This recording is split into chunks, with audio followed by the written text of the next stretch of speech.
In this video, I want to share with you the 5 most important keys and mindsets that you're going to need to get lean by January 1st, 2026. The reason I'm making this video is because it covers things that are not, calorie related, not just working out related. It is the mindset that you need in order to get to where you want to go. And this applies to everything in life, but I'm going to apply it to getting lean because that's what we're doing here on this channel right now. And in order to do this, we're going to need to do these certain things, okay? So number 1 is patience. This is probably the most important one and something that you need to actually get across in your head, that it's going to take way longer than you think to actually get the results that you seek. So patience is something that cannot be really taught, and it can't be found in the easiest way possible. A really good quote I've heard is, patience wouldn't be a virtue if it was so easily attained. And that's the thing. How long did it take you to lose or to gain all the weight that you've been at, where you're finally, you're starting to look up YouTube videos, you're trying to actually get lean again? So you are obviously fat when you're watching this video. So how long did it take you to get to that point? It's not going to take the same amount of time for you to get shredded, but it is going to take more time than you expect. And patience is something that you need to see and you need to understand, because the scale might not go down some weeks, the measurements on your body might not change. You might feel the same, you might feel flat, you might not feel as progress is not going to be linear. And that's what you must understand. Patience is something that will teach you, it'll carry on into everything that you do in life. It'll carry on into your work, your relationships, everything. And that's why getting lean is also the foundation of self-improvement and becoming the best version of yourself, is because it teaches you so much more. It becomes a philosophy, it becomes a lifestyle. So patience is number 1. The second thing is consistency. Consistency in itself, how I want to break it down, is that it is not an all or nothing approach. You can't just go David Goggins mode for like 2 weeks and then just like completely fuck off and binge and do all the bad shit. No, you have to continuously do the same things day in and day out. That doesn't mean you can't make mistakes in between. It's how you bounce back that actually dictates if you're actually going to see the results that you've been looking for. So consistency, might look like, I ate, a couple of slices of pizza and I went over my calories one day. That doesn't mean just the next day that I'm just gonna, cut out a bunch of shit and I'm gonna eat like 1,000 calories less because I ate those slices of pizza. No, it's coming back the next day with the same game plan and showing up and doing the thing that you should have done the day before. Not trying to, make up for calories here and there. You just want to try and keep it as consistent as possible. Again, this will apply to everything in life, but consistency is key number 2. Number 3 is delayed gratification. And now this all kind of ties into the same thing: consistency, patience, and delayed gratification. But delayed gratification is something that you obviously do not understand if you are fat. If you are someone like me who has not gotten the body that they've wanted, even though they've wanted it for so long. I've been wanting to be shredded and aesthetic for 15 years of my life, but I go through the phases of like, oh, maybe I should put on some more muscle, maybe I should shred down. But at the same time, I was never actually reaching that goal. And the main reason for that is that I didn't delay gratification. I wanted something right away, and that was just not going to happen, especially with, the caloric deficit that I was doing, the workouts that I was doing. I wasn't strict enough for long enough to get the results that I wanted. And so delayed gratification comes into play because you just cannot expect to see results fast. You cannot expect to change your body completely, because this is something that you have to change internally. You have to change who you are fundamentally to become a shredded, lean person that is doing this year round, okay? So if you can't delay gratification, you're probably not gonna get lean. If you can't be patient and you can't be consistent, you're not gonna get lean.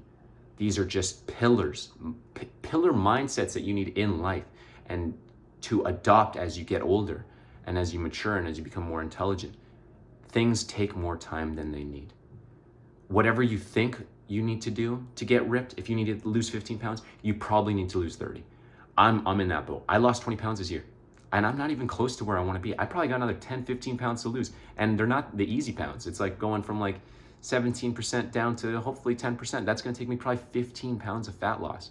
And that's just how it is. That's why I'm taking so long. That's why I'm taking from, I've been started, counting calories strictly for the last 2 months now.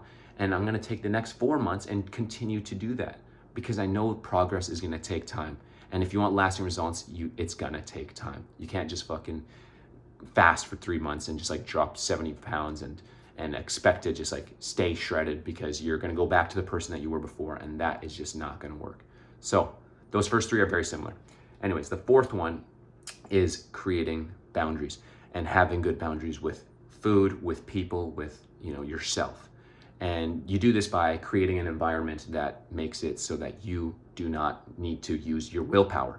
The less willpower you can use, the easier it is going to be to stick to a diet, to hit your workouts, to get the steps in, to have good sleep. So being strict with, having boundaries with, staying up late, not hanging out with friends after a certain point because you need to get in bed and get into your routine and have a good night's sleep so you can have energy for the workouts and the upcoming workouts. And so that you don't feel hungry, because when you have shit sleep, you get hungry the next day.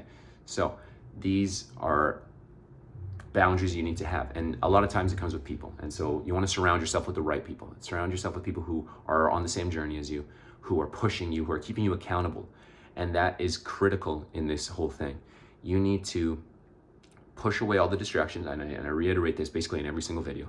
And be strict with your boundaries, because not everyone's going to see life the way you see it. And that's okay. That's totally normal, and you have to forgive people for that. My mom doesn't want me to see me get skinnier. She wants me to be like big, chubby, and fun, and and feel and be healthy, because she wants to know I'm eating enough. It's like a grandma's, Italian grandma, or like any grandma's paradox of just like, I want you to eat more and do all these things, and they're just looking out for you. But realistically, if you want to get shredded, you want to actually you're gonna have to, set boundaries, even with your mom. Okay, so. The fifth thing, actually, I got to write it down. I need to pick this back up. The fifth thing was, the last thing is making it a lifestyle. Once you get lean, it doesn't just stop there. It's not like you have to count calories all the time, but because you'll be more in tune with your body, and that will eventually allow you to become more, more in tune. When you're more in tune with your body, you can eat more intuitively. You can become someone who knows how much a certain portion is, and the healthy steps, the healthy foods that you can eat that will make you feel good, show up good, have a lot of energy, and provide the results that you want. You will be able to have ice cream after you're done, after you've reverse dieted, after your metabolism's back to normal, after you've done a long fat loss phase. But this has to become a lifestyle. You can't just go from working out 3 to 4 times a week, eating clean, and then right after you throw it all down the drain, because that's just how you binge, that's how you yo-yo, and that's how you get fat again. And that's something we do not want to do. We want to do this the right way, and that's why we're taking our time. We're becoming patient. We're becoming consistent. We are delaying gratification, knowing that the results are not going to come right away, and detach yourself from those results in general. And then you're creating boundaries. You are respecting yourself so much that you are creating an environment where you can actually achieve your goals. Self-improvement is a lifestyle. Bodybuilding, getting lean, getting shredded, feeling confident, it's all a lifestyle, and it's something that you have to do every single day. So those are the 5 traits. Anyways, always remember to rep the set. See you in the next one.